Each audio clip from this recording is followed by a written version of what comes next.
Carnegie Hall in New York City, the home of the world's greatest musical events.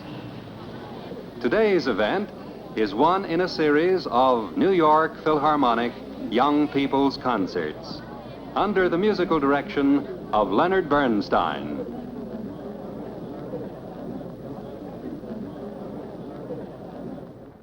And here is Mr. Bernstein.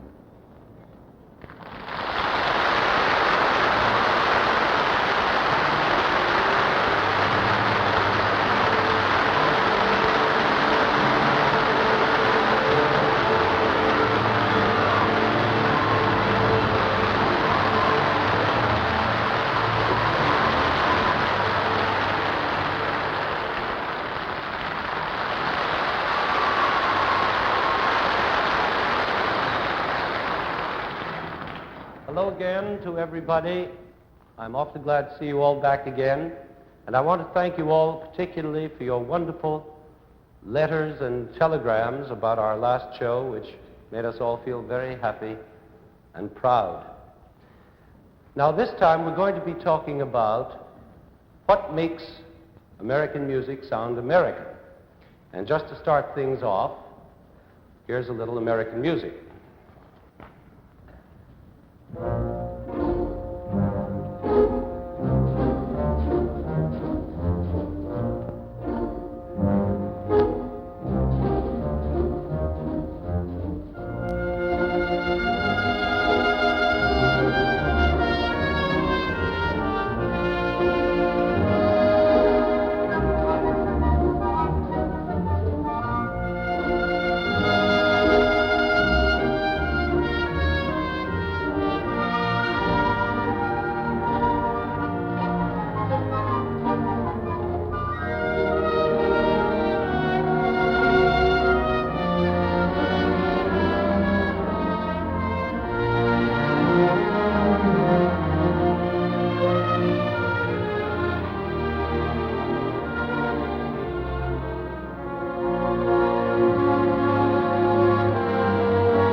Now, I don't think there's anybody in this hall or anywhere in the country watching this program, or for that matter, anyone anywhere in the civilized world who wouldn't know right away that that music we just played is American music.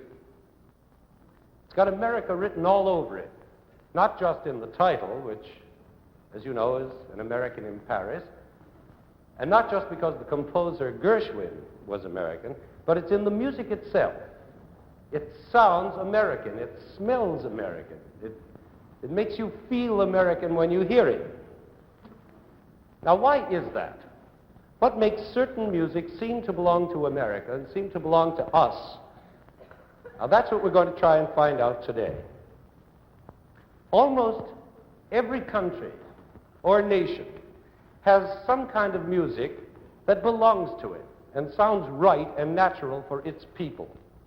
When a nation has its own kind of music, we call that music nationalistic. Sometimes it's just folk music, very simple songs, or sometimes not even songs, maybe just prayers for rain banged out on Congo drums, or sort of primitive chanting in an Arab style.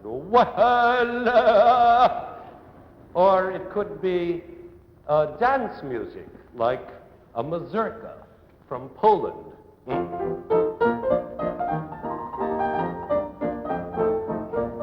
Or it could be a tarantella from Italy. This is a piece I learned when I was 11. I still can't play it very well. There. Or it might be a reel from Ireland.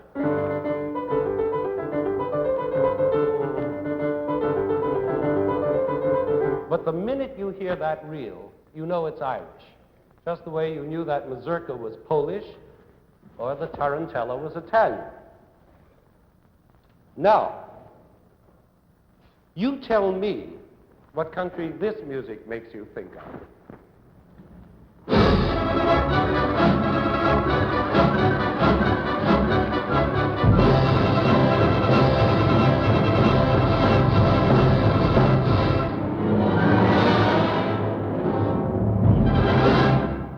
What country is that? Right. My goodness, you're, as you would say, hep. Now, it's Spanish. You couldn't mistake that rhythm in a million years. Yum, tigga-digga-da-pa-pa-pa. Or you couldn't mistake those castanets. Or the tambourines. That's Spanish. Now, what country does this music make you think of?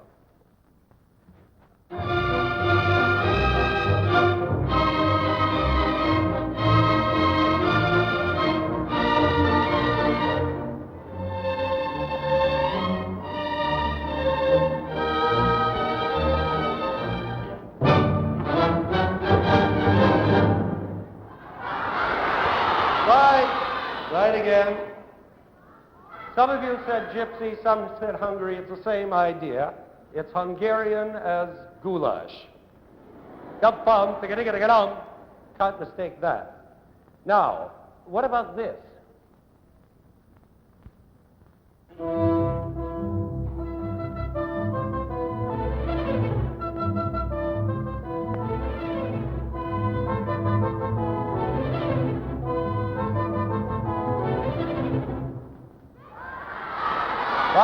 Right. My, you're all so smart today. That's Russian. You can't miss it. It's got to be Russian because it has a Russian folk song in it. It has a tune that all Russians know and have sung since they were little kids. That tune, by the way, is called The Little Birch Tree. And in Russian, I don't sing Russian very well, but it goes something like this. Во поле березонка стояла, во поле кудравая, I think that's the word, стояла, лоли, лоли, стояла, лоли, лоли, стояла. Well, Tchaikovsky used that tune in that symphony we just played, and that settles that symphony. It's Russian. So you can understand that when this kind of music is played in the country it belongs to, all the people listening to it feel that it belongs to them, that they belong to it. It's their music. Because in most countries, the people who live there are descended for hundreds and hundreds of years from their forefathers and their forefathers' forefathers, who all sang the same little tunes and sort of owned them. So when the Russians hear a Tchaikovsky symphony, they feel closer to it than, say, a Frenchman does, or than we do. Now, what about us here in America? What's our folk music? What did our forefathers sing? That's the problem, because we all have different kinds of forefathers. For example, Mr. Corigliano there has Italian forefathers, and Varga's forefathers were, what were they, Hungarian, and mine were Jewish, and Mr. McGuinness's were Scotch-Irish, and Mr. Wummer's were Dutch, I believe, Dutch. And what about your forefathers? What about yours? What were your forefathers? Can you tell? What about yours? Hungarian, somebody just said. What were yours? Polish. What were yours? Well, you see, we could be here all day listing all the forefathers that you have.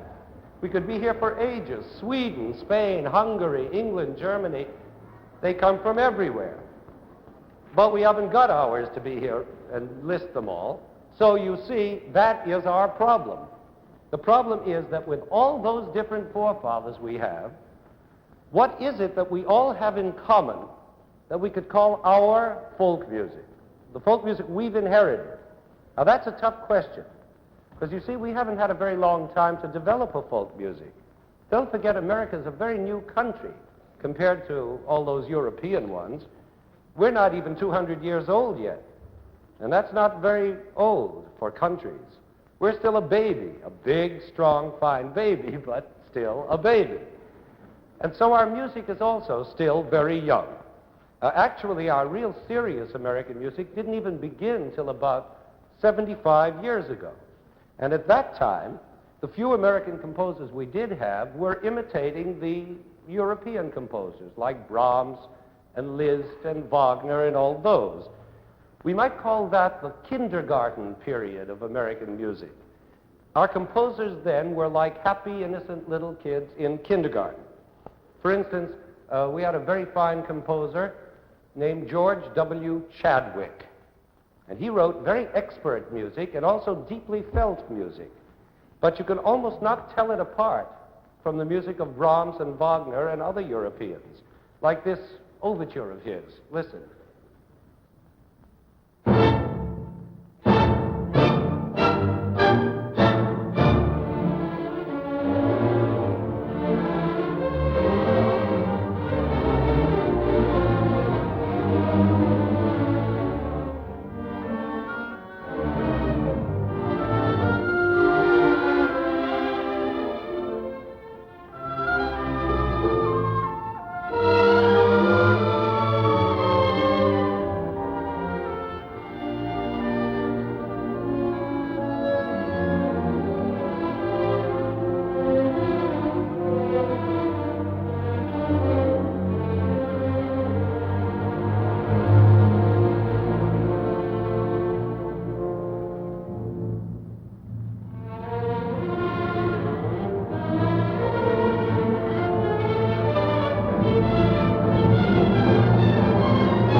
That's straight European stuff.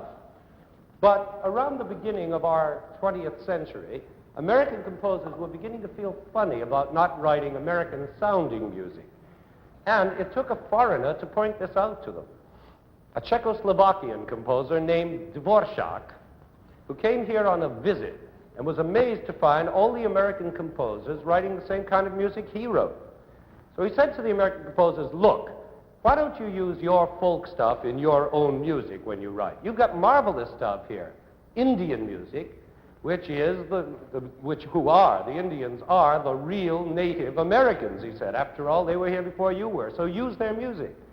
But he was forgetting the important thing, that Indian music has nothing to do with most of us. Our forefathers were not Indians. And so their music is not our music. We didn't grow up ourselves banging on primitive drums and yelling war whoops. But Dvorak didn't worry about all that. He got excited, so excited, that he decided he was going to write an American symphony himself and show us all how it could be done. So he made up some Indian themes and some Negro themes, because he also decided Negro folk music was part of American history, and he wrote a whole new world symphony around those themes. The trouble is that the symphony doesn't sound very American. It sounds Czech, really, which is what it should sound, and very pretty it is too. Listen.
Beautiful, isn't it?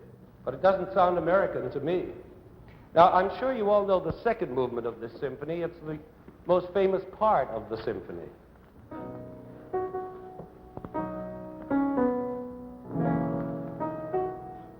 It's a tune that everybody knows, usually by the name of Goin' Home.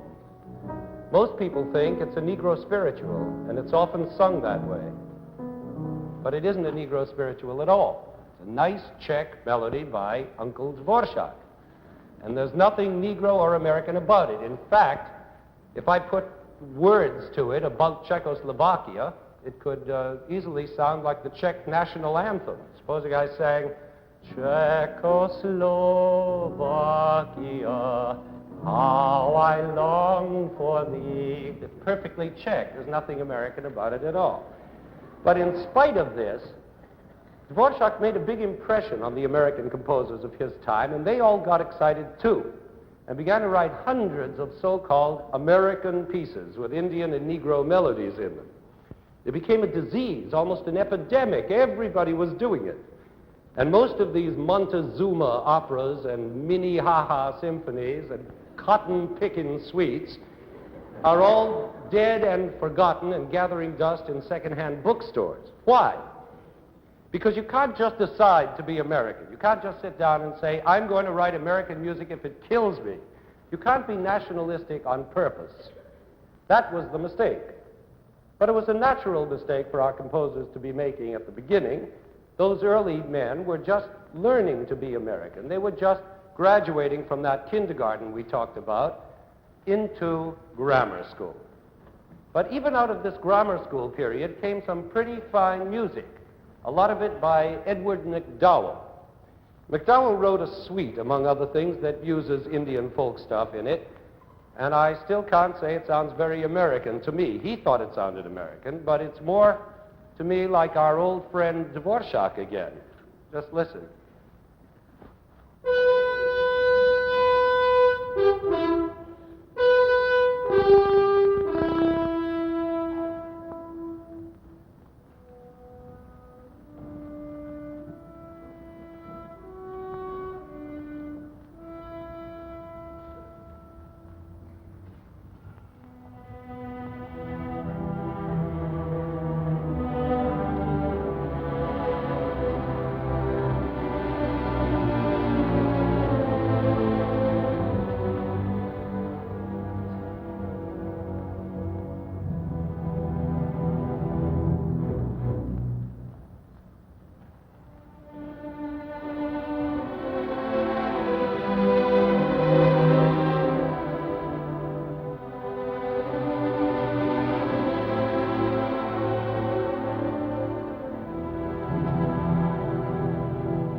isn't it? Then there was a composer called Henry F. Gilbert, who was also very talented, but who was more interested in Negro themes than Indian ones. Here's part of a piece he wrote using tunes and rhythms of Negroes in New Orleans, especially a Creole dance called the bambula.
Now, as you can see, McDowell and Gilbert and all those people wrote very fine music indeed, but it's hard for us Americans to feel that it's our music, the way a Russian feels about a Tchaikovsky symphony.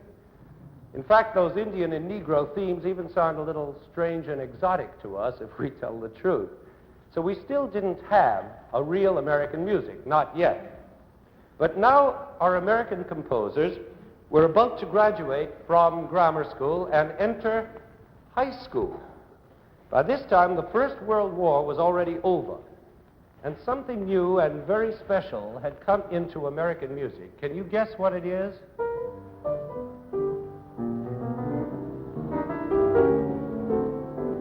What was it? Right, jazz had been born, and that changed everything, because at last there was something like an American folk music that belonged to all Americans. Jazz was everybody's music. Everybody could dance the foxtrot back in the 20s. Everybody knew how to sing Alexander's Ragtime Band, whether he came from North Dakota or West Virginia or South Carolina. So any serious composer growing up in this time couldn't keep jazz out of his ears or out of his music. It was part of him. It was in the air he breathed. A composer like Aaron Copland began to write pieces such as music for the theater, which is filled with jazz ideas, like this.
that, being played by the Boston Symphony Orchestra 30-odd years ago, as it was, what a shock those Bostonians must have had hearing Copland's jazz in Symphony Hall. But certainly the composer who used jazz most and most consistently was Gershwin. When he wrote his Rhapsody in Blue in 1924, he really rocked this town of New York, and then the whole country, and then finally the whole civilized world. Now imagine how this must have sounded to the ears of those serious concert goers back then.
There was something like an American folk music that everybody understood, a real natural folk influence, jazz. Much realer and more natural than any Indian love calls or Negro spirituals could ever be. But our composers were still in high school and were still being American on purpose. Only instead of Indian and Negro stuff, now they began to use jazz to be American. To be able to say, look, I'm writing American music. That wasn't very natural. But by the time they got to the 30s, in the 30s, the jazz influence became a part of their living and breathing. It became a habit. And the composers didn't even have to think twice about using jazz. They just wrote music and it came out American all by itself. That was much better. That was leaving high school and going to college. Now, let's see how this change worked. For instance, take the rhythms of jazz.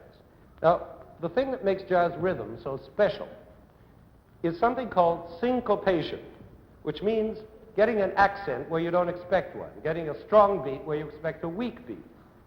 Now let's try and see if we can do a syncopation together. We're all going to clap together, regular even beats. 1, 2, 3, 4, 1, 2, 3. Fine, but without getting faster, without getting slower, just keeping it steady. And while we do that, the drummers up there are going to suck their drums in a syncopated Charleston rhythm with accents in the wrong places, in between our beats, which are the right places. Okay, now let's see how you're going to do it. That's fine. All right, you ready? Here goes. Even and steady. 1, 2. Very good.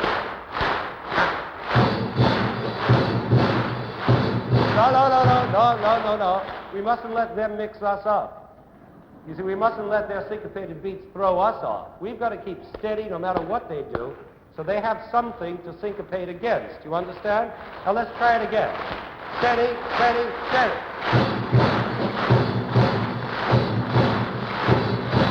Good. That's much better. Much better. Now, did you hear all that syncopated stuff going on up there? Da, da, down, da, which we used to call the Charleston back in the 20s. Now, let's turn this whole thing around and let them do the dull, regular, steady beats. Boom, boom, boom, boom. While we do the Charleston. Let's see how we're going to do it. Da, da, da, da. That's pretty good. Okay, ready? Go. Wait a minute, let them start. Ow.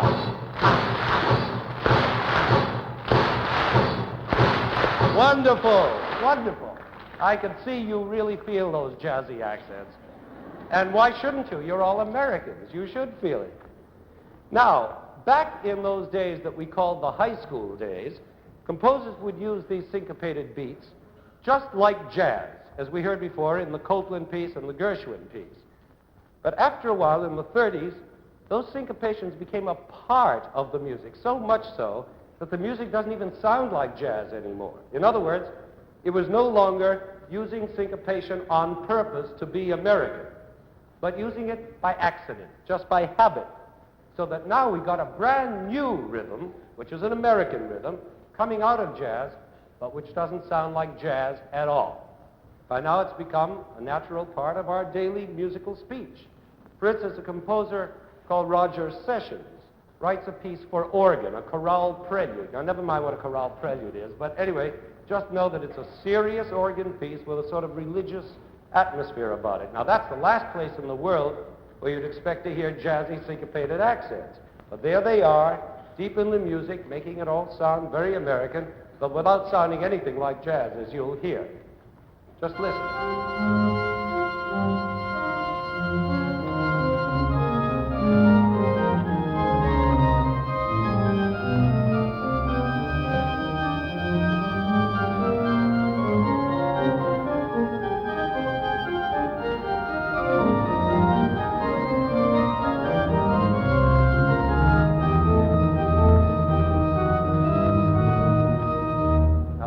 Sound like jazz at all, but it's full of jazz accents, or accents that come out of jazz, and that just couldn't be music by a European.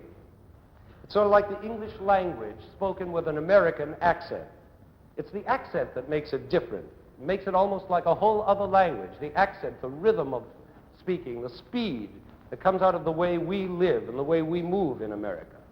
Just think what a difference there is between the English language spoken by a British poet like Keats and the English language by an American poet.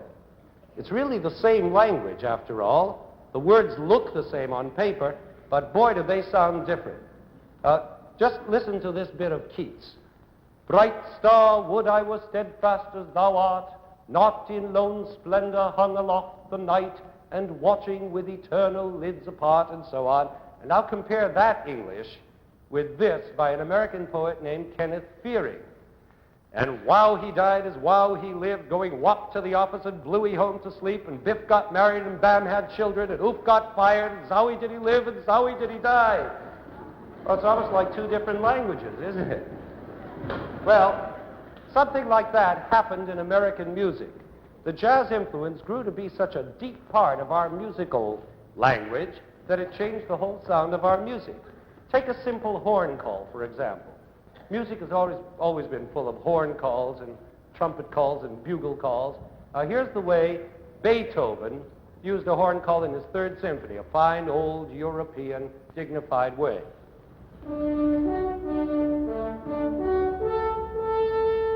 And here's the way an American composer called Morton Gould uses the same notes, only they come out a little more like a Louis Armstrong horn call.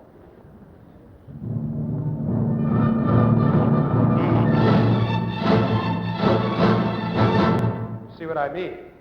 Now, I don't want to give you the idea that jazz is the whole story, not by a long shot. There are many other things about American music that make it sound American besides jazz. Things that have nothing to do with jazz, but have to do with different sides of the American personality. One of the main personality traits that we have in our music is the one of youth. It's young music. It's loud, strong, wildly optimistic. William Schumann is a composer who's a perfect example of this quality. His American Festival Overture, for example, is full of rip-roaring vitality, and it reminds you of kids having a marvelous time in the park. In fact, this overture was based on a street call that Schumann used when he was a kid. The fellows used to call each other to come out and play. It was a call that went, "Wee Yorkie." I don't know if any of you still use that now, but in Schumann's time he did anyhow, and he based this overture on it. Listen to how he uses it.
vitality, hasn't it? There's nothing depressed or gloomy about old Bill Schumann. Then there's another kind of American vitality, which is not so much of the city, but belongs more to the rugged West. It's full of pioneer energy. The music of Roy Harris has lots of this quality. Listen to this little bit from his Third Symphony.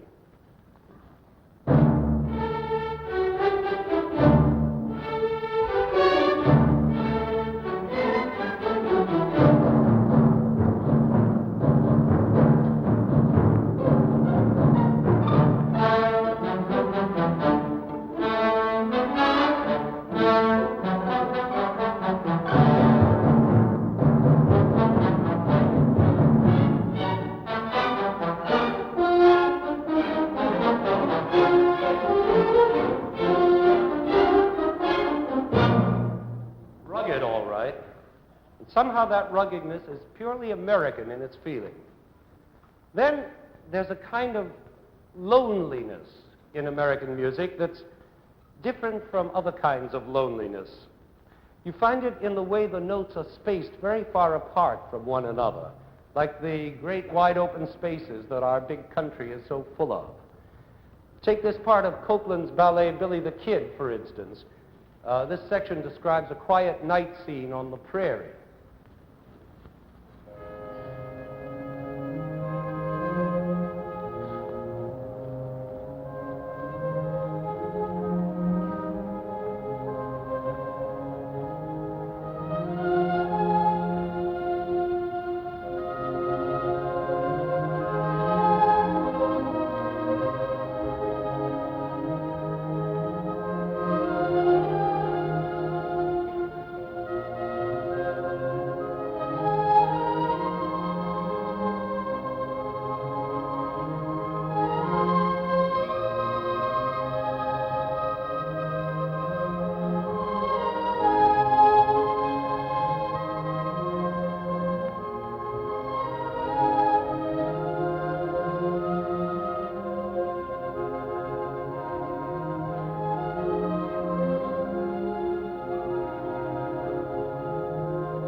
Feel that wide open feeling? That's very American too.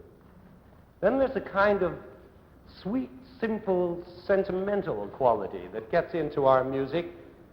I think it comes from hymn singing, especially from Southern Baptist hymn singing. We can find lots of this kind of very American, naive, playing quality in the music of Virgil Thompson, for instance, who comes from Kansas City. Here's a bit from one of his operas called The Mother of Us All. And listen for that sweet, homespun American simplicity.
Then we have another kind of sentimentality in our music that comes out of our popular songs. It's a sort of crooning pleasure, like taking a long, delicious, warm bath. Here's a part of Randall Thompson's Second Symphony. Don't mix him up with Virgil Thompson, which is almost like a song Perry Como sings.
And in fact, there are so many different qualities in our American music that it would take much too long to list them all. There are as many sides to American music as there are to the American people, our great, varied, many-sided democracy. And perhaps that's the main quality of all, our many-sidedness. Think of all the races and personalities from all over the globe that make up our country. When we think of that, we can understand why our own folk music is so complicated. We've taken it all in, French, Dutch, German, Scotch, Scandinavian, Italian, and all the rest, and learned it from one another, borrowed it, stolen it, cooked it all up in a melting pot. So what our composers are finally nourished on is a folk music that is probably the richest in the world. And all of it is American in spirit, whether it's jazz or square dance tunes or cowboy songs or hillbilly music or rock and roll or Cuban mambos or Mexican wapangos or Missouri hymn singing. It's like all those different accents we have in our speech. There's a little Mexican accent in the Texas accent, and there's a little Swedish to be heard in the Minnesota accent, and there's a little Slavic to be heard in Brooklyn, and there's a little Irish in the Boston accent, but they're all American accents. They've been absorbed. And now, as a final example of all this, I want you to hear part of the Third Symphony by Aaron Copland, which has a lot of these American qualities we've been talking about. Jazz rhythms, and wide-open optimism, and wide-open spaces, and the simplicity, and the sentimentality, and a mixture of things from all over the world, a noble fanfare, a hymn, everything. But I have a special surprise for you. We've been lucky enough to get Mr. Copland himself in person to come and conduct it for us. And now, you're going to meet a real American composer who has been through this whole development we've been talking about, grammar school, high school, college, even graduate school, and we could say that by now he has become the dean of all American music. I am proud to turn this podium over to Aaron Copland.